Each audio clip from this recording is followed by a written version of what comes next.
અમે છે ને અમારા આ ભવન કોઈની બાપની પેઢી નથી.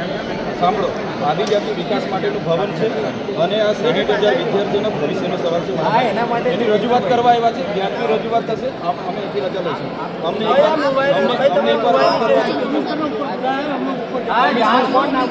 તમે કમિશનર સાથે વાત કરો. કમિશનર સાથે વાત કરો. અમે મળ્યા વગર અહીંથી નીકળવાના નથી. ના બાળું કામ છે મારે ભાઈ. ઓફિસે તો આવ્યા છે, એના માટે આવ્યા છે ને. આટલા વિદ્યાર્થીઓ અમે પોતે આટલે સાહેબશ્રી અમારી રજૂઆત થશે પછી અમે શાંતિથી રજૂઆત કરીને અમે જવા બહાર શું કરવા જવાના? બિરસા મુંડા ભવન અમારું છે ને. હા, કોઈની બાપની પેઢી થોડી છે. બહાર શું કરવા જવાના? ના એનું રીઝન શું? અંજલ સાહેબ, એનું રીઝન શું? બહાર જવાનું રીઝન શું? કારણ અમે બેસવા નથી આવ્યા. નહીં બેસવા નથી આવ્યા. અહીંયા જે મુદ્દા માટે આજે મુદ્દો કરવા દો. છોકરાઓ અમને કન્વેન્સ કરતા સાહેબ શ્રી તમે એમને બોલા એમને કન્વેન્સ શાંતિ રાખો. જીબાજોડી કરવાનો કોઈ નહીં. આ મીડિયા પ્રેસ મીડિયાને તો તમે કહેતા હોય તો અહીંયા બેસી જઈએ તો પછી આ સાઈડ પર રહો. આ બાજુ આવતા મીડિયા પર અમે ક્યાં ના પાડીએ? અરે પણ આવતારો ને આ બાજુ. આપણે જીબાજોડી અમે શાંતિથી ઉભા રહેવા તૈયાર છીએ.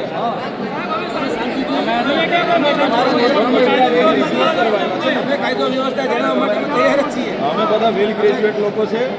હા, અમને બી ખબર છે કાયદો વ્યવસ્થા. એટલે તમે છે ને એવું નહીં કર્યા કરો. આ બાજુ આવતા અમે ધારાસભ્ય કંઈ એમને ઘાસ કાપી થોડા પણ નહીં લાગે ભાઈ. તો કેમ તમને પ્રોટોકોલ નથી ખબર પડતી? પ્રોટોકોલ તો ખબર છે ને. તો એ સાહેબની કન્વેન્સ કરીશું બોલાવી લો. અહીંયા કોઈ કાયદો વ્યવસ્થા અમે હાથમાં લેવા નથી આવ્યા.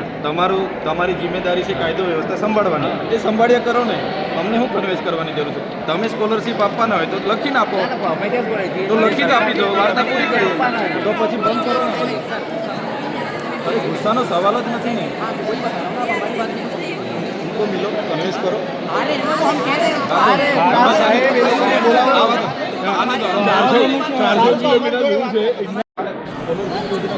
હવે અમારા બાળકો જશે ક્યાં? આપવાનું છે ને. હા તો બોલાવી લાવો. તમે આપવાના છો? તમે આપવાના છો? ના તમે આપવાના છો. તમે આપવાના છો. બોલાવી લો. અમને સમજાવો.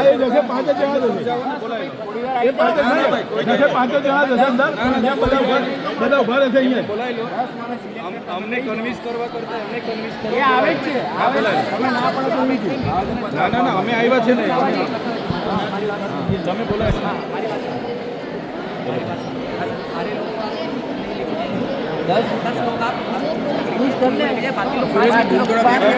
શિષ્યવૃત્તિ યોજના છેલ્લા 2010થી ચાલુ હતી. એ યોજનાને 28/10/2024ના રોજ ગુજરાત સરકારે પરિપત્ર બહાર પાડી એ યોજના બંધ કરવામાં આવી છે.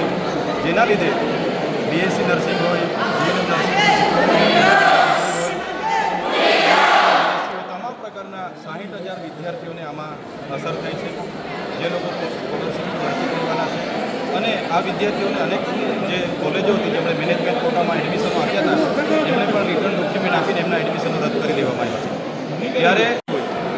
જ્યારે અમારા વિદ્યાર્થીઓની સ્કોલરશીપ સરકાર બંધ કરી દે તો આ ભાજપ સરકારની આદિવાસી વિરોધી માનસિકતા થતી થાય છે. અમે કહેવા માગીએ છીએ આ એમનો આદિજાતિ વિકાસ વિભાગનો પરિપત્ર 28 ઓક્ટોબરે બહાર પાડ્યો છે રદ કરવામાં આવે અને પોસ્ટ મેટ્રિક શિષ્યવૃત્તિની યોજના પુનઃ ચાલુ કરવામાં આવે એવી અમારી માગણી છે. જો ચાલુ નહીં થશે દિન 5 પછી અમે તમામ જિલ્લા કક્ષાની આદિજાતિ વિકાસ કમિશનરની ઓફિસોને તાળાબંધી કરીશું. દિન 10 પછી ફરી અમે ગાંધીનગર આવીને બિરસા મુંડાને તાળાબંધી કરીશું અને સચિવાલયનો પણ અમે ઘેરાવો કરીશું.